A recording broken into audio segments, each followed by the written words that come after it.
Breaking news, bansang China, nag-aalok ng bibili ng mas maraming produkto mula sa Pilipinas. Pero makabubuti naman kaya ito para sa Pilipinas? Ang iniaalok na ito ng China para sa Pilipinas ay bunsod ng mga taripa ng US sa halos lahat ng produkto ng bawat bansa sa mundo, kung saan ang napuruhan ng mga taripang ito ay ang mga Chino. Kaya naman hindi maitatanggi na ang pag-aalok ng China sa pagbili ng mas maraming produkto para sa Pilipinas ay may kaakibat na kasunduan, gaya na lamang ng pangkaraniwang mga kasunduan ng China sa mga nakaraang administrasyon, kung saan bagamat nagdaragdag ito ng pagbili ng produkto mula sa Pilipinas, ay mas malaki naman ang naidaragdag nito para sa pagbebenta ng kanilang produkto para sa Pilipinas. Kaya naman taon-taon ay mas tumataas ang trade deficit ng Pilipinas para sa China. Ibig sabihin, taon-taon ay mas maraming dolyar ang inilalabas ng Pilipinas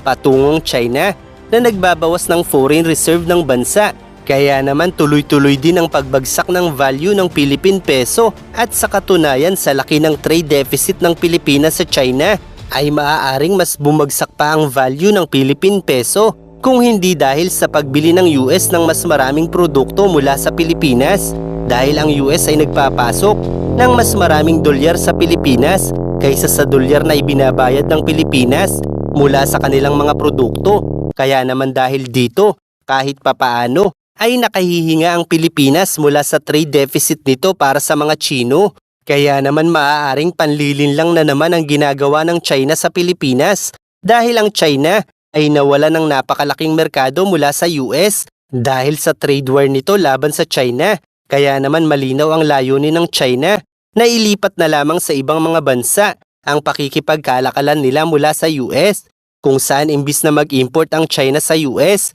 ay sinusubukan na lamang nitong gamitin ang Pilipinas upang ito na ang gumawa ng paraan upang makapagbenta ng produkto para sa kinakailangan ng mga Chino, kung saan ay maaaring ang Pilipinas na ang bibili ng produkto mula sa US na ipapasa naman ito sa China, habang ang China naman ay sa Pilipinas na lamang din ibebenta ang produkto nila na nakalaan sana para sa US, kung saan ay maaari naman itong ibenta ng Pilipinas sa US. At sa ganitong sistema ay tila magsisilbi lamang terminal o medium ang Pilipinas para sa kalakalan ng US at China, kaya't maaari itong magdagdag ng kita para sa Pilipinas, subalit magiging napakalaking tulong din ito para sa China dahil sa pamamagitan ng Pilipinas at sa mas mababang taripa na ipinataw dito ng US ay maaaring mapagtanto ng US na nagpapagamit lamang ang Pilipinas sa China. Kaya't maaaring itaas ng US kalaunan ng taripa para sa Pilipinas, at kapag nangyari ito,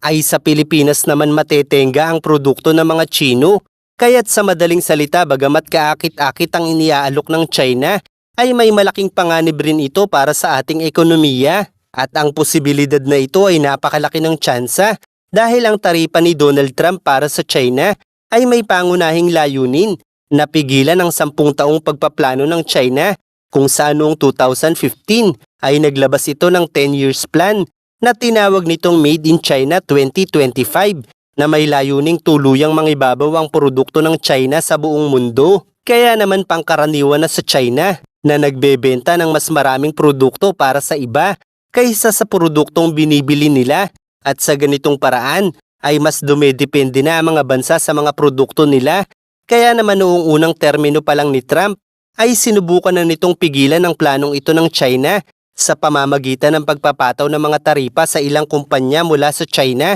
Kaya naman upang hindi lumala ang panggigipit ng US sa China, ay nangako noon ng China na bibili na lamang ito ng mas maraming produkto mula sa Amerika, habang pinalalakas naman ito ang kanilang investments mula sa iba't ibang bansa gaya ng Vietnam, kung saan ay dito na ginagawa ng China ang ilan sa kanilang mga produkto na iniluluwas nila sa US, at sa ganitong paraan ay nalulusutan ng China ang taripa na ipinataw ni Trump noon laban sa kanila. Kaya naman hindi na rin tinupad ng China ang pangako nito noon kay Trump na bibili ito ng mas maraming produkto mula sa US upang balansehin ang trade deficit nila. At dahil baguhan pa lamang noon si Trump sa politika, ay hindi nito agad na kontrol ang mga estratehiyang ginawa ng China. Kaya naman bago pa muling manalo si Trump bilang Pangulo, ay tila nga matagal na nitong pinaghandaan ang pagpapatuloy ng kanyang nasimulang laban sa mga Tsino, kung saan sa maiksing panahon lang ng kanyang muling pag-upo bilang Pangulo ng US, ay katakot-takot na taripa na ang ipinataw nito sa China at idinamay nito ang mga bansang ginagamit ng China para palusutin ang mga produkto nila, gaya na lamang ng Vietnam na pinatawan rin ng mataas na taripa, kung saan dahil dito ay dito na natenga ang maraming produkto ng China. Kaya naman napakalaking problema ito ngayon para sa Vietnam. Kaya naman imbis naman laban ay nag-aalok ito sa US ng zero tariff para sa produkto ng US, kung saan kung papatawan ng Vietnam ang US products ng zero tariff ay maaaring mas maraming negosyante ang bumili ng produkto mula sa US, kung saan ay napakalaking bagay nito para sa US. Subalit tinanggihan ng US ang proposal na ito ng Vietnam dahil masyado na umanong malaki ang trade deficit ng US sa kanila at dahil umano sa pandaraya nito sa pagpapalit ng label ng Made in China na inaangking mga produkto nila, kaya't nakalulusot ito sa taripa ng US laban sa China.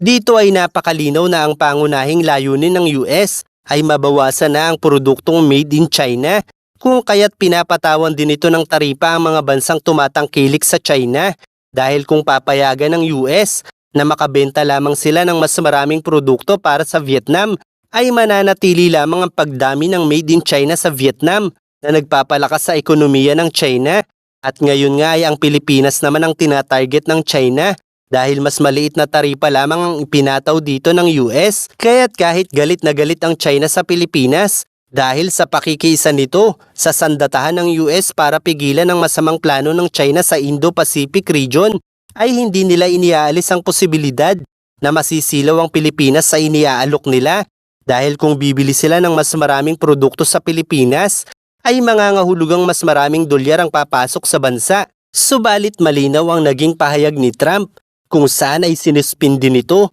ang pagpapataw ng taripa sa maraming bansa sa loob ng 70 araw maliban sa China. Subalit nag-iwan ito ng 10% tariff para sa ibang mga bansa gaya ng Pilipinas. Ibig sabihin, sa loob ng 70 araw na matatapos sa buwan ng July, ay magpapasya ang US kung itutuloy nito para sa mga bansa ang ipinataw nitong taripa. Halimbawa sa Pilipinas na mayroong 17%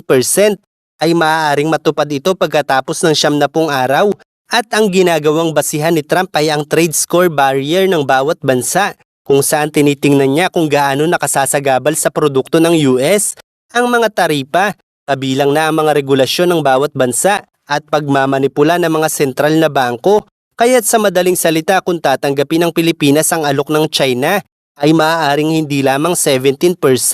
ang taripang ipapataw dito ng US pagkatapos ng 70 araw. Kaya't sa madaling salita, ay tila pinatawan na ni Trump ng nakahahawang sakit sa kalakalan ang produkto ng China dahil sa ganitong paraan ay malinaw na mabibigo ang 10 years plan ng China na tuluyang mangibabaw sa buong mundo ang produkto nila.